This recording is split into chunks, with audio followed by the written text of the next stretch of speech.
ایک دفعہ ایک انٹرویو میں مجھ سے کسی نے سوال کیا کہ اپنی بہترین صلاحیتوں کے بارے میں بتائیں۔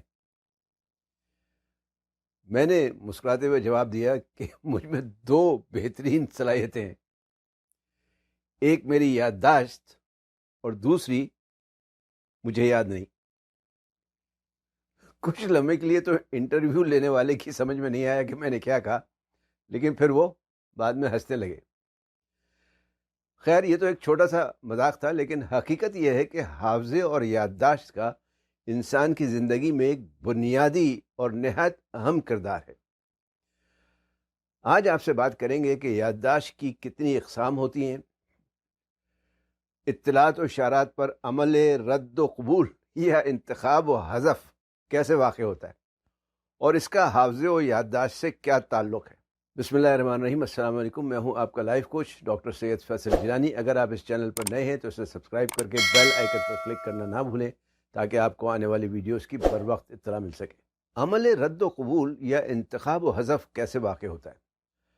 اگر ہم غور کریں تو ہمیں جو اطلاعات و اشارات ہمیں ملتی ہیں وہ خالی شعوری سطح پر ہی نہیں ملتی بلکہ لاشعوری سطح پر بھی موصول ہوتی ہیں۔ ماہرین کا کہنا ہے کہ لاشعوری سطح پر ہمیں 20 لاکھ فی سیکنڈ کے حساب سے مختلف اشارات و اطلاعات موصول ہوتی ہیں، جبکہ ہمارا لاشعور ایک وقت میں صرف 40,000 اشارات فی سیکنڈ کا احاطہ کر سکتا ہے یا ان کو سمجھ سکتا ہے لاشعوری طور پر۔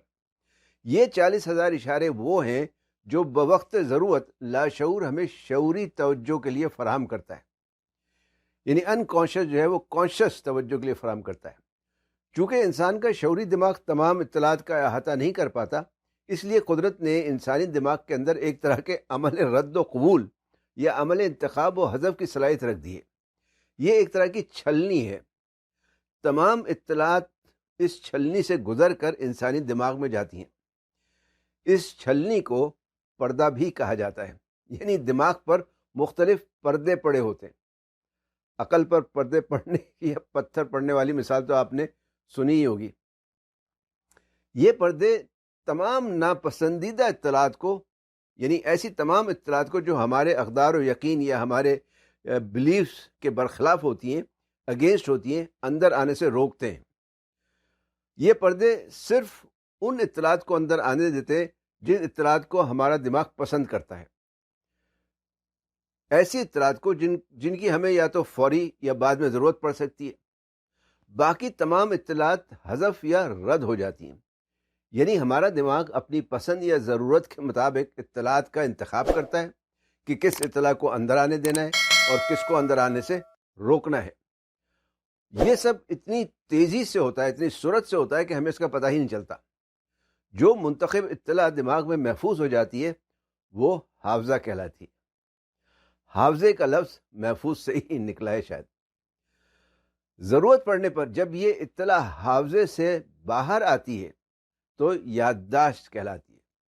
دوسرے معنوں میں ہم یہ کہہ سکتے ہیں کہ محفوظ اطلاع جیسے ہی حافظے سے دماغ کی شعوری، ادراکی یا فکری سطح پر آتی ہے تو یہ یادداشت کہلاتی ہے۔ یہ تو ہوا عمل انتخاب اور رد و حذف اور اس کا تعلق حافظے اور یادداشت سے۔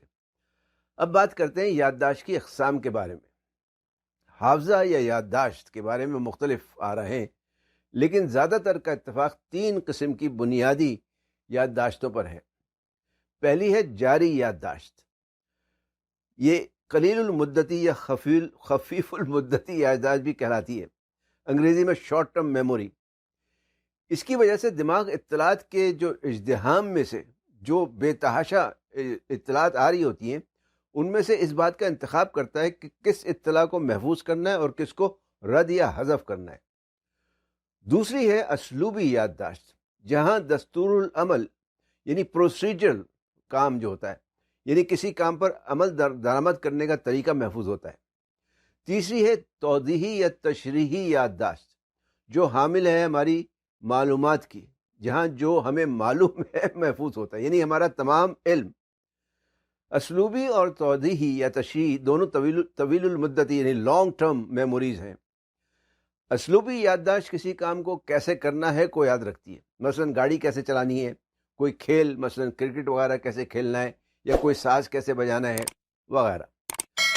اس قسم کی یادداشت طویل المیعاد یعنی لانگ ٹرم ہوتی ہے۔ یہ ایسے اعمال، عادات، مہارت یا ہنر سے تعلق رکھتی ہے جو تواتر یا دہرائی کی وجہ سے ذہن نشین ہوتے ہیں یا یادداشت میں جاتے ہیں، اور انہیں تواتر یا ریپیٹیشن سے اور تربیت سے، ٹریننگ سے تبدیل بھی کیا جا سکتا ہے۔ توضیحی یا تشریحی حافظہ بھی طویل المیعاد ہے۔ اس میں تعلیم و تجربہ سب شامل ہے۔ ساری اطلاعات بچپن سے لے کر آخر تک اس میں محفوظ ہوتی ہیں۔ اس بارے میں کسی کو علم نہیں کہ یہ بے حد و حساب معلومات دماغ کے کون سے حصے یا خانوں میں محفوظ ہوتی ہیں۔ توضیحی یادداشت بالکل ایسی ہیں جیسے ایک بہت بڑا گودام ہو جہاں ہر طرف چیزیں بکھری پڑی ہوں۔ ان کو کام میں لانے کے لیے اسے ریپیٹیشن سے، دہرائی سے اور ٹریننگ سے ترتیب میں لانا ضروری ہے، ورنہ یہ آہستہ آہستہ گم ہو جاتی ہیں، یعنی تمام مختلف یادداشتوں کے انبار میں دب جاتی ہیں اور ضرورت پڑنے پر یاد ہی نہیں آتی۔ جاری یادداشت کے بارے میں کہا جاتا ہے کہ یہاں ہم ایک وقت میں صرف 4 چیزیں رکھ سکتے ہیں۔ اب اگر ہم اپنے سننے کے عمل کو دیکھیں تو ایک طرف تو دماغ میں گھومنے والے الفاظ کی رفتار ہے، دوسری طرف رکاوٹیں ہیں، تیسری طرف 20 لاکھ فی سیکنڈ کے حساب سے اشارات و اطلاعات ہیں جو ہمیں مل رہی ہیں، اور چوتھی طرف ہماری رد و قبول کی چھلنی ہے، پردے ہیں۔ ایسے میں جو بھی ہم سنتے ہیں اسے یاد رکھنا آسان نہیں ہوتا، خاص طور پر تمام تفصیلات کو۔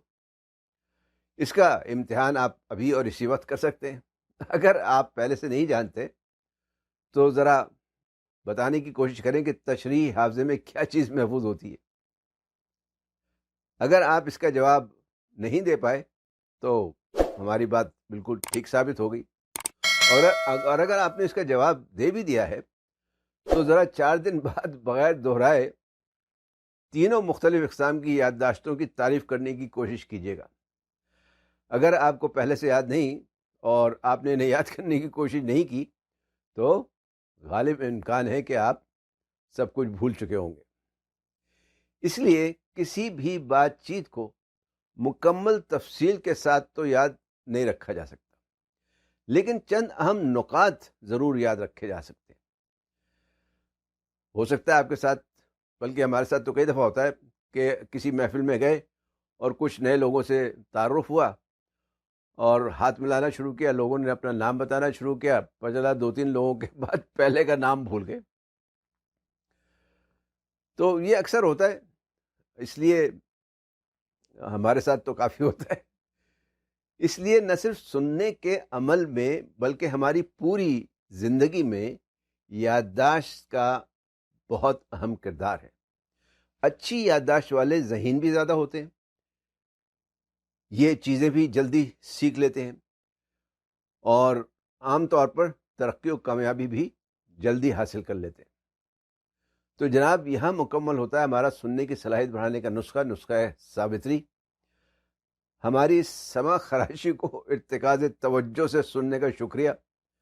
اگر کسی وضاحت کی ضرورت ہو تو ضرور بتائیں، لیکن اس سے پہلے اس کا اچھی طرح سے تفہیمی اور تجزیاتی تجزیہ ضرور کر لیں، اور اس بات کا بھی یقین کر لیں کہ کہیں کوئی رکاوٹ تو آپ کے آڑے نہیں آ رہی۔ ہو سکتا ہے کچھ چیزیں آپ کو یاد نہ رہی ہوں۔